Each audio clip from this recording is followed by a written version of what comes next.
And we are back. What's going on, everybody? UCF Jaguar here with GenJag.com, and this Saturday, for the first time in NFL history, NFL general managers and head coaches are going to have to trim their roster from 90 players to 53 players. Usually in the past it had been 90, then 75, then 53, but this year they are cutting. Every NFL team has to cut 37 players, leaving over 1,000 players in the NFL now unemployed and on the waiver wire. So in this video, I'm going to break down who I think is going to be on the Jaguars 53-man roster. You know, I was originally going to post this after work on Friday, but gonna have to push it up to now because I think there's going to be a lot of roster moves, you know, a lot of cuts going on Friday that leak out. So I want to get it out a little bit earlier than that. So if you from a city, holla Duval. If you rep my city, holla Duval.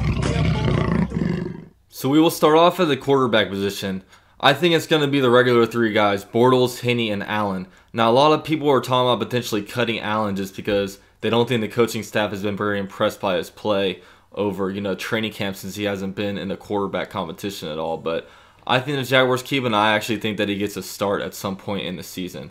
So next up, we have running backs. I have 4 running backs making a roster: Fournette, Ivory, Yeldon, Corey Grant. Now, Corey Grant kind of played his way into the roster, on my opinion, because at the beginning, before when I did my projections, I actually had him getting cut, but he showed that he's a very good runner. I think he's a natural running back. His only downside is kind of his size. He's not going to be able to, I think, hold blocks very well, so I think Yeldon's going to be that third down back, because he is the best out of the other guys besides Fournette at pass blocking. But a lot of people, you know, they don't believe in Fournette and his blocking, run blocking or pass blocking ability, but I actually liked him in college. I thought he was pretty good. I thought he met people at the line of scrimmage a lot of times when he blocked, so I really liked that out of him. But I'm not ready to say that he's a bad pass blocker yet, when I haven't even really seen him play an NFL snap. But I think we'll keep one full back. I've got Bohannon making it. I would have loved to put Marquez Williams at this spot, but he hasn't been getting any reps with the ones at all. So I definitely don't see him. I definitely see him making a practice squad though. You know, I think he has a lot of potential. I've liked what I've seen out of him, but I guess the coaches haven't. But I haven't been to practice. So Bohannon, maybe even a waiver wire fullback, you know, whatever, but we'll see what happens there. Wide receiver, I have 6 wide receivers making it: Allen Robinson, Marquise Lee, Allen Hurns, Dede Westbrook, Aurelius Ben, and Keelan Cole. Now, before I had 5 wide receivers making it, but Keelan Cole's kind of played his way onto the roster, in my opinion. Now, he's had 2 really bad drops, but other than that, I really like his upside. He's such a fluid route runner, and I think that he has what it takes to make the roster. I really like his upside. I really want to see what else he can do. Now, I have Aurelius Ben making the team because he's a core 4 special teams guy. He's great special teams. You always see him making plays there. Dede Westbrook, because we just invested a 4th round draft pick him, and we just saw him in week 2 against the Tampa Bay Buccaneers, where he took off in the 4th quarter. So we know this guy has a lot of athletic ability, former Blitnoff Award winner. So Hurns, Allen Robinson, Lee, they're all going to make the team, as long as they feel like, with all this trade talk with Allen Hurns, I don't think anything's going to happen out of it, but you know, he has a big contract, a really big contract for a number 3 wide receiver, which I feel like he is, but you know, we'll see. I don't think anything's going to happen out of that, so I got him making a roster. Tight ends, I got 4 tight ends making the team: Lewis, Rivera, I have Ben Koyak, and Alex Ellis. Now, with Michael Rivera, he's been injured pretty much the whole training camp, but I think that we might put him on IR, but designated to return kind of thing, because I don't know how serious his injury is, but he's really our main route running, you know, main receiving threat at the tight end position. But there's a lot of people saying that we might keep 3, but I really think with our offensive line right now, we're going to have to keep that extra tight end that's really in there to block a lot. Alex Ellis kind of shows those attributes. I'm keeping Big Koyak on my team because he's my sleeper. I still think he has a lot of good things to provide to the Jaguars, and Mercedes Lewis, he's the dinosaur. He's going to be on the team. Offensive line, this one's really hard.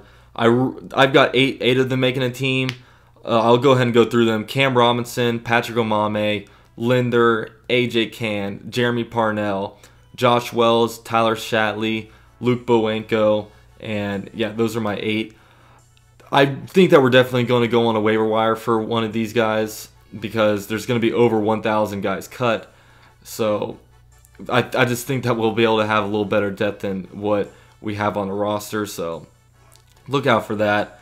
Defensive line, I have 9 players making the team. Malik Jackson, Calais Campbell, Yannick Ngakoue, Dante Fowler, Avery Jones, Duwan Smoot, Sheldon Day, Lorente McCray, and Stephon Charles. Now, this is a place I can also see us maybe getting a waiver wire to maybe replace a guy like Stephon Charles, just because I think that we need better help on the interior, because if Avery Jones goes down, it's hard to see really a good replacement for him on a team. So definitely looks for some interior line help in these waiver wires.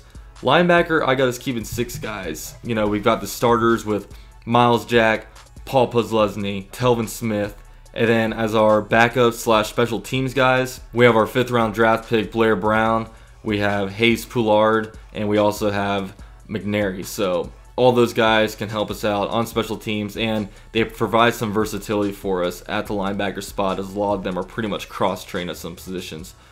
But moving on, cornerbacks. Now, I got us keeping 5 cornerbacks. So far, I have Jalen Ramsey, AJ Boye, Colvin. Those guys are locks. And then after this, it gets a little confusing. I've got Tyler Patman and Jean Baptiste making the team.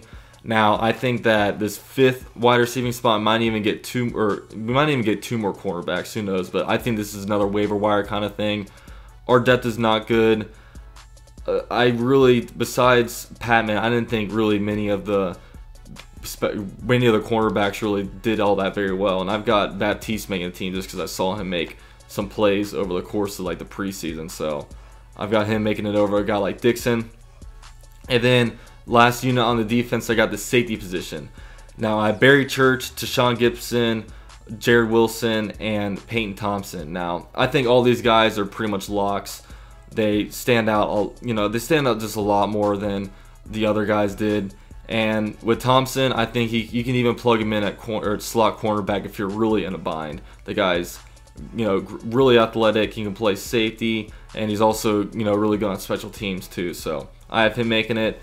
Lastly, special teams. This one's pretty obvious. Jason Myers, Brad Norman, and Overton as a new long snapper. So that's pretty much a roster. I definitely expect us to be making some roster moves, Saturday, once the waiver wires go through. We have the fourth top priority on the waiver wire. So we're going to be able to be in a spot where we can make a move. So we'll see what happens. But with all that said, this is UCF Jaguar coming at you guys from GinJag.com. I'm out.